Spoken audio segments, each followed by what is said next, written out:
Hello दोस्तों, master world में आपका स्वागत है।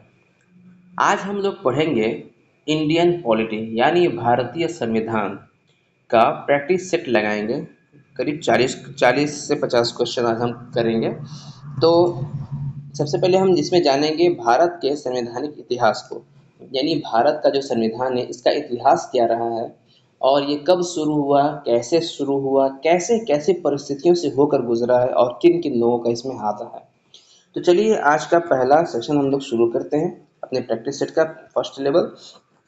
इसका पहला क्वेश्चन है, भीमराव अंबेडकर और महात्मा गांधी के मध्य सन 1932 में हस्तांतरित पूना समझौता में प्रावधान क्या था? भारत के लिए डोमिनियन स्थिति बनाए जाने का। दूसरा, मुसलमान के लिए पृथक निर्वाचन क्षेत्र का। तीसरा, निम्न वर्ग के लिए पृथक निर्वाचन क्षेत्र का। या चौथा, निम्न वर्ग के लिए आरक्षण सहित संयुक्त निर्वाचन क्षेत्र का।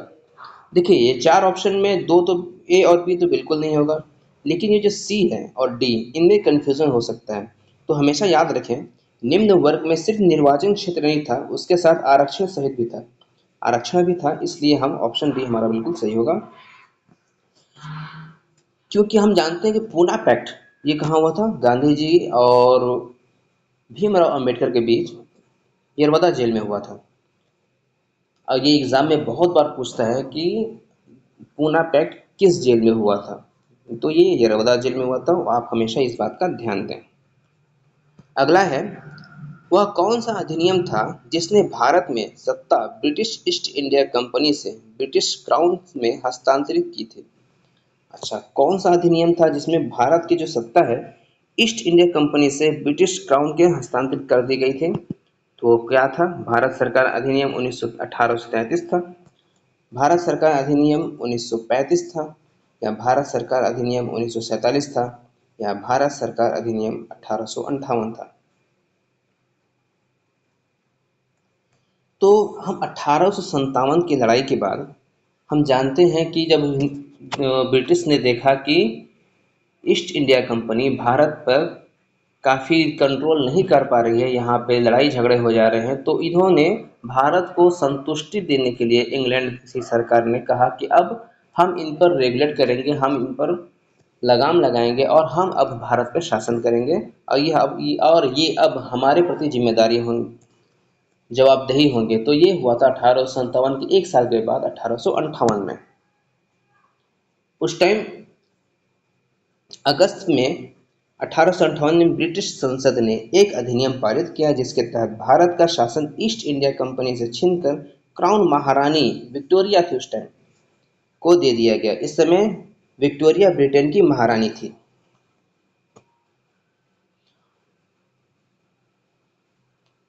अगला क्वेश्चन है, निम्नलिखित में किस अधिनियम द्वारा भारत के गवर्नर जनरल को अध्यादेश जारी करने की शक्ति प्रदान की गई? देखिए, अध्यादेश जारी करने की जो शक्ति प्रदान की गई वो कब थी? चार्टर एक्ट 1833, भारत परिषद अधिनियम 1861, या भारत परिषद अधिनियम 1892, या भारत परिषद अधिनियम 1909।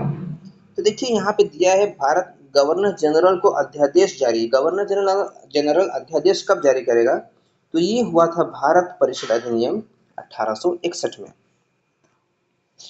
ठीक है, अगला क्वेश्चन हमारा है,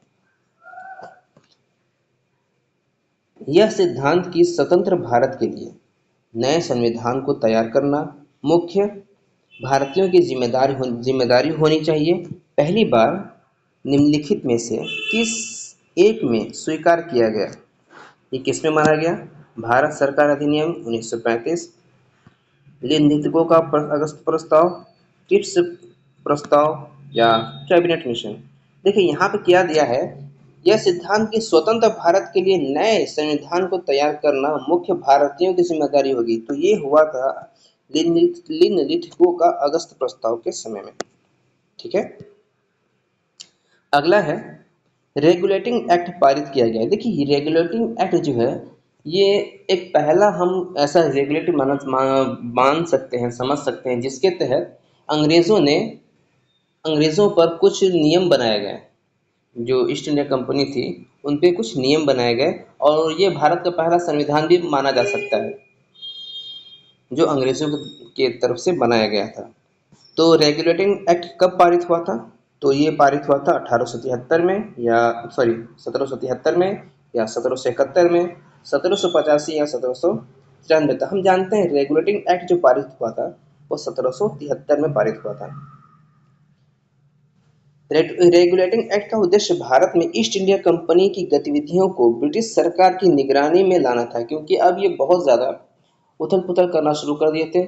और रेगुलेटिंग एक्ट का लाने का सबसे बड़ा वजह ये था क्योंकि ईस्ट इंडिया कंपनी जो है भारत में व्यापार करती थी और ये कंपनी से ज़्यादा ये खुद का, इसका जो बड़े बड़े अधिकारी थे ये खुद का व्यापार करना शुरू कर दिए थे। यानी कंपनी घाटे में जा रही थी और ये जो अधिकारी थे ये अरबपति या खरबपति होते गए। तो जब ब्रिटिश संसद में इस बात को रखा गया और क्योंकि कंपनी घाटे में जा रही थी, तो जब ब्रिटिश संसद में इसको बात रखा गया लोन के लिए कि हमें ईस्ट इंडिया कंपनी के लिए लोन चाहिए, तो ब्रिटिश के सांसदों ने कहा कि ये क्या मतलब है कि आपको लोन चाहिए? आपके अधिकारी करोड़ों अरबों रुपया का खुद का व्यापार कर रहे हैं और आपकी कंपनी जो है घाटे में जा रही है और आपके कर्मचारी अरबपति होते जा रहे हैं। तो उस इसलिए इनके अधिकारियों पर, ईस्ट इंडिया कंपनी के अधिकारियों पर रेगुलेटिंग एक्ट लगाया गया था, जिसके तहत कुछ कानून बनाए गए थे जो हम अपने क्लास में करेंगे। जो हमारा रेगुलर क्लास चलता है इसमें हम पढ़ेंगे, ये प्रैक्टिस सेट है। तो रेगुलेटिंग एक्ट लगा था 1773 में। अगला है, भारत के गवर्नर जनरल को किस एक्ट के द्वारा अपनी समिति के निर्णयों को स्वीकार करने का अधिकार मिला था? तो 1773 का रेगुलेटिंग एक्ट, 1784 का पिट्स इंडिया एक्ट या 1786 का 1786 का अमेंडमेंट एक्ट या 1813 का चार्टर एक्ट। देखिए इसमें क्या दिया है, भारत के गवर्नर जनरल को किस एक्ट के द्वारा अपनी समिति के निर्णयों को अस्वीकार करने का अधिकार मिला। अपनी निर्णयों को स्वयं को अस्वीकार करना इसमें किया गया था, ये 1786 में किया गया था। इस समय ये किसके लिए हुआ था? कार्नवालिस के लिए। इसीलिए कार्नवालिस का बहुत फेमस है और ये एग्जाम में कई बार पूछा भी है कि कार्नवालिस के दौरान कौन सा चार्टर एक्ट आया था? तो वो आया था 1786। अगला है, पिट्स इंडिया एक्ट किस वर्ष पारित हुआ था? पिट्स इंडिया एक्ट किस वर्ष पारित हुआ था? तो 1784 में या 1901 में या 1819 में या 1857 में। तो हम जानते हैं पिट्स इंडिया एक्ट जो आया था वो रेगुलेटिंग एक्ट के ठीक 11 साल के बाद आया था, तो ये हो जाएगा हमारा 1784। निम्नलिखित में से किस अधिनियम को मार्ले मिंटो सुधार के रूप में भी जाना जाता है? मार्ले मिंटो सुधार। मार्ले इंग्लैंड का प्रधानमंत्री था और मिंटो भारत का वायसराय था। तो भारतीय परिषद अधिनियम 1892 में या भारत सरकार अधिनियम 1919 में या भारत सरकार अधिनियम 1935 में या भारत परिषद अधिनियम 1909 में। तो यहाँ पे दिया है मार्ले मिंटो सुधार, तो आ जाएगा 1909 में, क्योंकि ये भारत मुस्लिम का निर्वाचन क्षेत्र अलग करने के लिए इन्होंने एक गुट बनाया था। इसमें जब 1857 का लड़ाई हुआ था तो अंग्रेज़ों ने देखा था कि हिंदू और मुसलमान दोनों मिलकर बहुत जमकर अंग्रेज़ों से लड़े थे, एक साथ मिलकर कदम से कदम मिलाकर अंग्रेज़ों के खिलाफ लड़े थे। उस टाइम इनका दिमाग खुला और डलहौजी शासन में आया। और डलहौजी जब शासन में आया तो इसने फूट नीति डाली, हड़प नीति, फूट डालो और राज करो, नहीं हड़प। 1857 की लड़ाई के बाद जब अंग्रेज भारत को देखे कि यहाँ पे मुसलमान और हिंदू एक दूसरे के साथ कदम से कदम मिलाकर चल रहे हैं, तो इन्होंने एक नियम अपनाया। उस नियम का नाम था फूट डालो और राज करो। यही नियम आज हमारे नेताओं भी अब आजमाते हैं और इसमें सक्सेस भी है बहुत हद तक। फूट डालो और राज करो, आप देख सकते हैं कि आज हमारे देश में क्या हो रहा है। बिल्कुल वही चीज़ हो रहा है जो 1857 में हो चुका है। इसीलिए एक इतिहासकार कहते हैं कि हमने इतिहास से ये सीखा है कि हमने इतिहास से कुछ नहीं सीखा है। जो लोग इन जाहिल नेताओं की बात सुनते हैं, अगर वो इतिहास पढ़े होते तो आज उनका हाल ये नहीं होता। अगला है हमारा है मिंटो मार्ले सुधार का उद्देश्य क्या था। वही मार्ले मिंटो सुधार या मिंटो मार्ले सुधार का उद्देश्य क्या था? पृथक निर्वाचन प्रणाली, भारत की भागीदारी बढ़ाना, युद्ध में सहयोग हेतु तैयार करना, पूर्ण स्वतंत्रता देना। देखिए, मार्ले मिंटो सुधार मैंने अभी इससे पहले वाले बताया कि आया था किस लिए। ये भारत को हिंदू और मुसलमान के निर्वाचन जो चुनाव था उसके अलग करने के लिए आया था, तो ये पृथक निर्वाचन के लिए आया था। अगला क्वेश्चन हमारा है मार्ले मिंटो सुधार बिल किस वर्ष में पारित किया गया था? तो मार्ले मिंटो सुधार बिल कब आया था? 1909 में।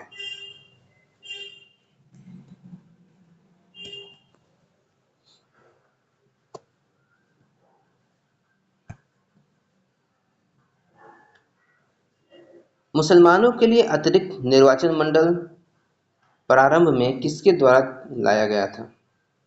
तो मुसलमानों के लिए अतिरिक्त निर्वाचन मंडल प्रारंभ में लाया गया था क्रिप्स मिशन द्वारा, मार्ले मिंटो सुधार द्वारा, मॉन्टेग्यू चेम्सफोर्ड सुधार द्वारा या भारत सरकार अधिनियम द्वारा। अभी हमने पढ़ा है मार्ले मिंटो सुधार ने भारत में मुसलमानों के लिए पृथक निर्वाचन क्षेत्र लाया था। 1909 में इंडियन काउंसिल एक्ट में किस बात की व्यवस्था की गई थी?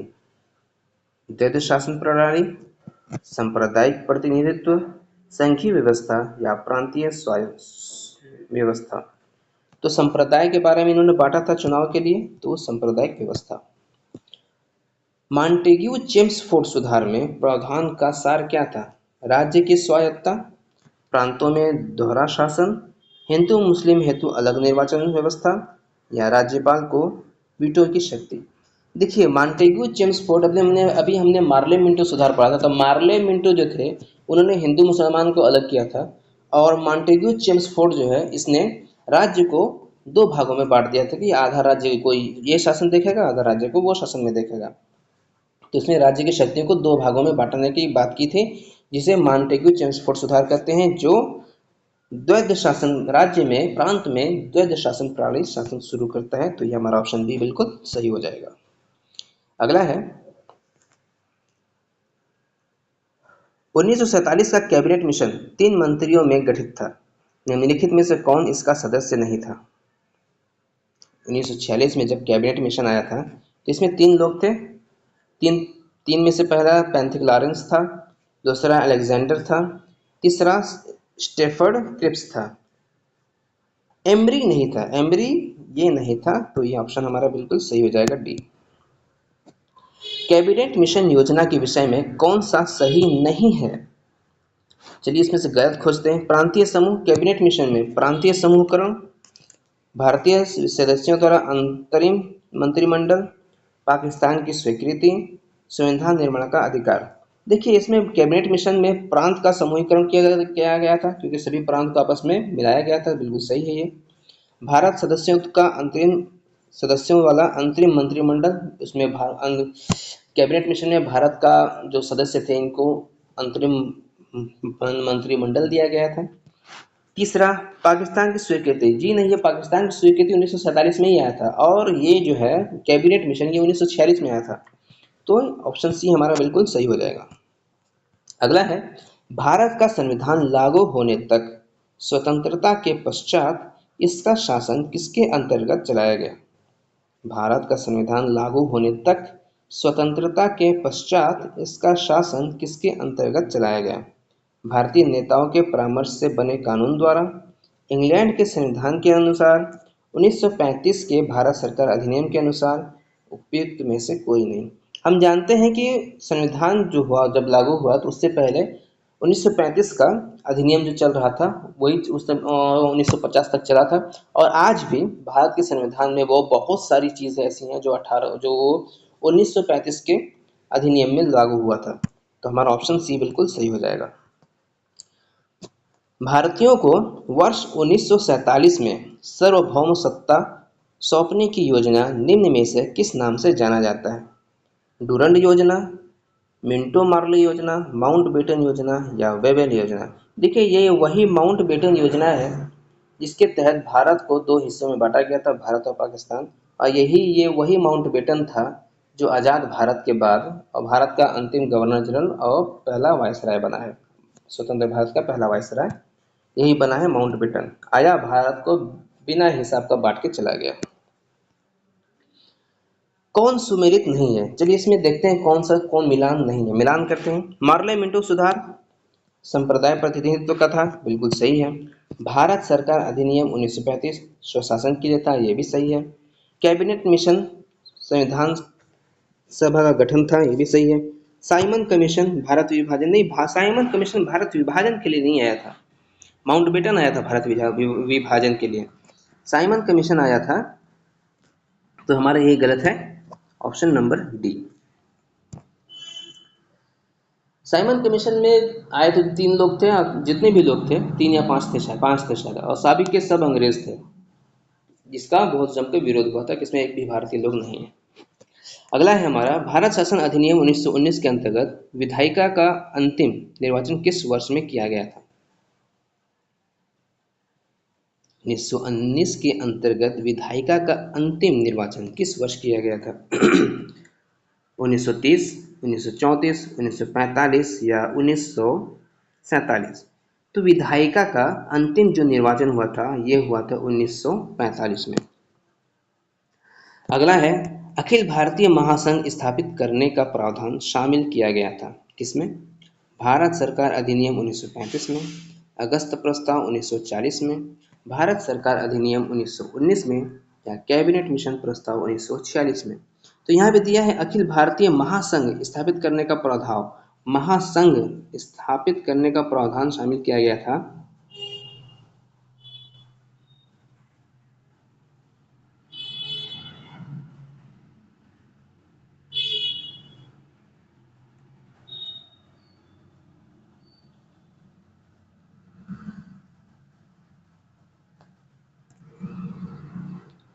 अगला क्वेश्चन हमारा है, निम्न में से किस अधिनियम ने केंद्र में द्वैध शासन प्रणाली को स्थापित किया? दोहरा शासन, केंद्र में द्वैध शासन किसके तहत को किया गया था? केंद्र में यहाँ पे दिया है, प्रांत में नहीं। प्रांत आएगा तब 1919 मारना है, यहाँ पे केंद्र की बात है। भारत शासन अधिनियम 1935, भारत शासन अधिनियम 1919, भारत परिषद अधिनियम 1909 या भारत परिषद अधिनियम 1992? तो ऑप्शन हमारा ए बिल्कुल सही हो जाएगा, क्योंकि 1919 में प्रांत के बारे में दिया गया था और 1935 में हुआ था केंद्र के बारे में। तो हमारा ऑप्शन बी ए बिल्कुल सही हो जाएगा। अगला है, संघीय प्रणाली का पहला प्रयास भारत सरकार अधिनियम किसके द्वारा किया गया था? संघीय प्रणाली का पहला प्रयास भारत सरकार अधिनियम, संघ की प्रणाली का पहला प्रयास 1935 में हुआ था। प्रांतीय स्वायत्तता शुरू करने के लिए भारत की ब्रिटिश सरकार द्वारा कौन सा अधिनियम पारित किया गया था? प्रांत में स्वायत्तता शुरू करने के लिए अभी हमने पढ़ा है 1935। भारत में सचिव का पद किसके द्वारा निर्मित किया गया था? भारत में सचिव का पद कब किया गया था? तो 1858 में, क्योंकि भारत में जब 1857 की लड़ाई हुई थी, उस समय अंग्रेज ये देखे कि ईस्ट इंडिया कंपनी भारत पर कंट्रोल नहीं कर पा रही है, भारत के लोग जो है वो विद्रोह कर दे रहे हैं। तो अंग्रेज ने भारत पर के शासन को अपने हाथ में लिया और भारतीयों को कहा कि भाई हम आपके चाहने वाले हैं, हम आपको अच्छा देश बनाएंगे। मतलब बहुत सारे वादे किए, जिनमें से एक आध वादा को निभाया, बाकी कोई वादा नहीं निभाया। और इनकी जो राज थी, ईस्ट इंडिया कंपनी की राज थी, इसको ख़त्म कर दिया और इनको अपने काबू में कर किया और यहाँ पे अपना एक सचिव नियुक्त किया। ये था 1858 में। अगला है, किस भारतीय अधिनियम के तहत पहली बार विधायिका में कुछ निर्वाचित प्रतिनिधित्व की मंजूरी दी गई?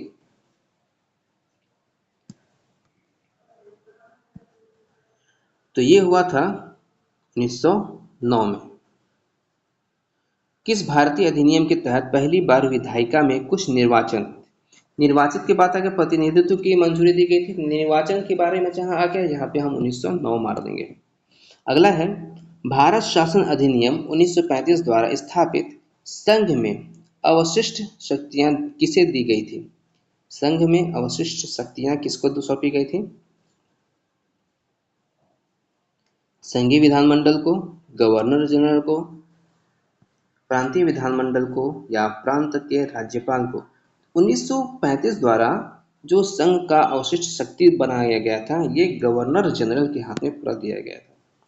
किस अधिनियम को मॉन्टेग्यू चेम्सफोर्ड सुधार के नाम से जाना जाता है? मॉन्टेग्यू चेम्सफोर्ड सुधार के नाम से जाना जाता है किसे? भारत स्वतंत्रता अधिनियम 1947, भारत शासन अधिनियम 1919, पिट्स इंडिया एक्ट 1784 या चार्टर एक्ट 1813।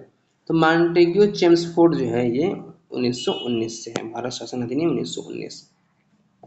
अगला है यूनाइटेड किंगडम की सदस्य का एक अधिनियम है जिससे 1947 में ब्रिटिश भारत को भारत और पाकिस्तान के दो नए संयंत्र उपनिवेशों में विभाजित किया।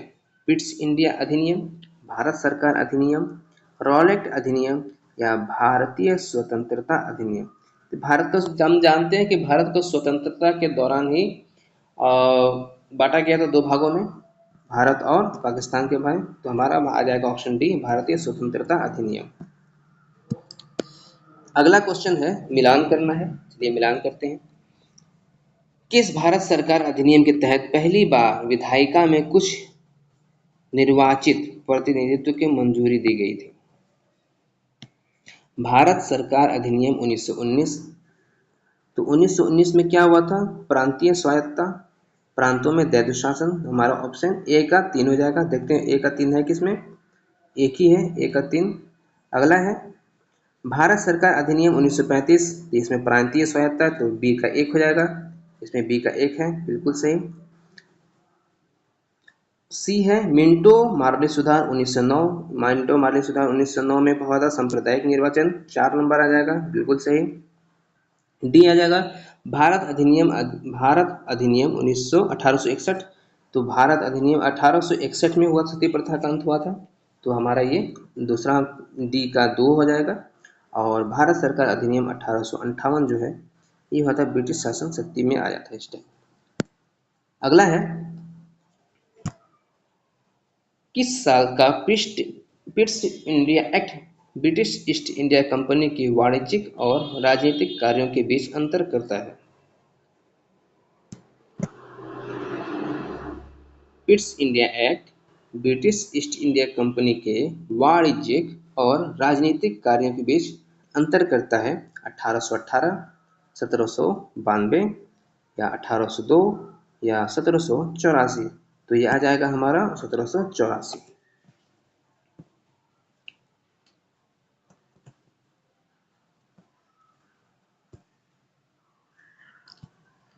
अगला है मिलान करना है इसे भी। भारत सरकार अधिनियम 1935, यह भी हमने पढ़ा है। 1935 प्रांतीय स्वायत्ता के लिए आया था। मिंटो भारत सरकार अधिनियम 1919 पर ए नंबर आया था 1919, प्रांत में द्वैध शासन के लिए। मिंटो मार्ले सुधार यह आया था सांप्रदायिक के लिए। भारत परिषद अधिनियम 1961 यह आया था सती प्रथा का अंत के लिए। और अधिनियम 1858 आया था ब्रिटिश भारत में शक्ति को लाने के लिए। तो ए का सी है, इसमें देखते हैं ए का सी कहाँ है। ओ सॉरी, भारत सरकार अधिनियम 1919, तो इसमें आया था 1919 में आया था प्रांतों में द्वैध शासन, यानी 1 का 3 किसमें है? ऑप्शन बी हमारा सही हो जाएगा।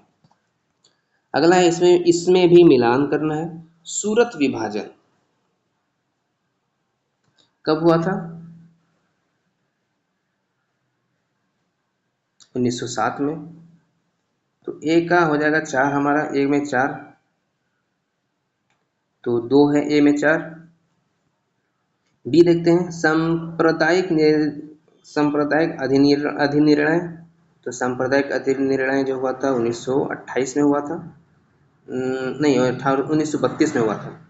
तो ऑप्शन डी हमारा ऑप्शन बी, ये दोनों में ऑप्शन बी सही है। सी, सर्वदलीय सम्मेलन।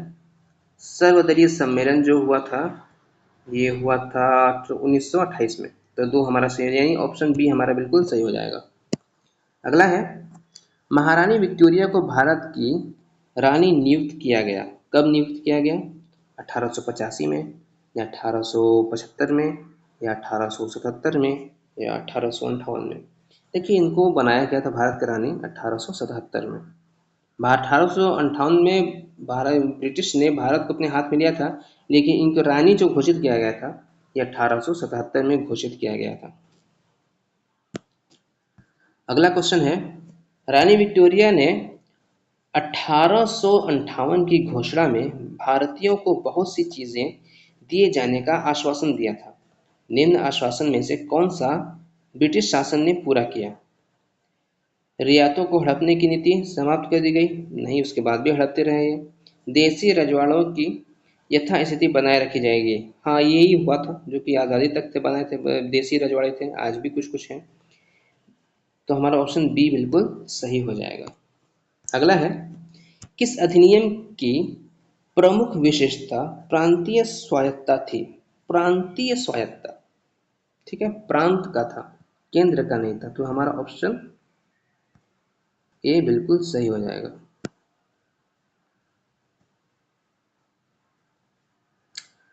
इसे को सुमेलित करना है, तो अगस्त घोषणा जो हुआ था, वो किसके बीच हुआ था? तो हम जानते हैं अगस्त घोषणा हुआ था मॉन्टेग्यू के साथ। उसके बाद अगस्त प्रस्ताव निम्नलिखितों के साथ हुआ था, यानी एक का दो और दो का एक। तो एक का दो और दो का एक, एक का दो, दो का एक। ऑप्शन ए हमारा बिल्कुल सही हो जाएगा। और देख लेते हैं, अगस्त संकल्प जो हुआ था, ये महात्मा गांधी ने किया था, और प्रत्यक्ष कार्यवाही दिवस ये मोहम्मद अली जिन्ना ने किया था। अगला है, भारत का पहला संवैधानिक दस्तावेज कौन सा था जिसे ब्रिटिश सरकार ने लागू किया? भारत का पहला संवैधानिक दस्तावेज कौन सा था जिसे ब्रिटिश सरकार ने लागू किया था? पहला दस्तावेज क्या 1858 भारत सरकार अधिनियम था, या 1861 का भारत परिषद अधिनियम था, या 1909 का मार्ले मिंटो सुधार था, या 1773 का रेगुलेटिंग एक्ट था? मैंने शुरू में ही कहा था, ये भारत का पहला एक संविधान माना जा सकता है जिसके तहत इनको रेगुलेट किया गया था, इनको इनके कुछ नकेल कसे गए थे। तो ये 1773 का रेगुलेटिंग एक्ट था। अगला क्वेश्चन है, किस अधिनियम के मध्य भारतीय उपमहाद्वीप में द्वैध शासन की स्थापना की गई थी? दो दोहरी शासन की स्थापना की गई थी, 1919 में, या 1935 में, 1909 में, या 1953 में? तो दोहरी शासन जो है, द्वैध शासन या दोहरी शासन हुआ था, ये 1909 में हुआ था। अगला है, किस अधिनियम के तहत भारतीय संविधान सभा का गठन किया गया था? भारतीय संविधान सभा का गठन हुआ था 1947 में, भारतीय स्वतंत्रता अधिनियम नहीं। 1946 का कैबिनेट मिशन प्लान, हाँ, भारत संविधान सभा का जब भी गठन होगा वो कैबिनेट मिशन के तहत होगा। तो ऑप्शन बी हमारा बिल्कुल सही हो जाएगा। आज का आखिरी क्वेश्चन हमारा है, किस अधिनियम के तहत भारत की पहली स्वतंत्र और निष्पक्ष चुनाव प्रक्रिया स्थापित की गई थी? तो स्वतंत्र की पहली स्वतंत्र और निष्पक्ष चुनाव प्रक्रिया स्थापित की गई थी कब? 1909 में मार्ले मिंटो सुधार, 1935 का भारत सरकार अधिनियम, 1947 का भारत स्वतंत्रता अधिनियम, या 1951 भारत का भारतीय संविधान। ऐसा तो नहीं हुआ था, भारत आज़ाद भारत को 1951 में स्वतंत्रता हुआ था। तो इसमें अधिनियम के तहत भारत की पहली स्वतंत्र और निष्पक्ष चुनाव जो है, तो ये हुआ था। ऑप्शन में अगर 51 रहता तो हम लोग 51 लगाते, लेकिन यहाँ पे ऑप्शन में 35 है तो हम लोग 35 लगाएंगे। और आज का सेशन हमारा यही खत्म होता है। अगर आपने हमारे चैनल को सब्सक्राइब नहीं किया है तो जल्दी सब्सक्राइब करें और लाइक शेयर कमेंट ज़रूर करें। तब तक के लिए गुड बाय, हम मिलते हैं अगली क्लास में।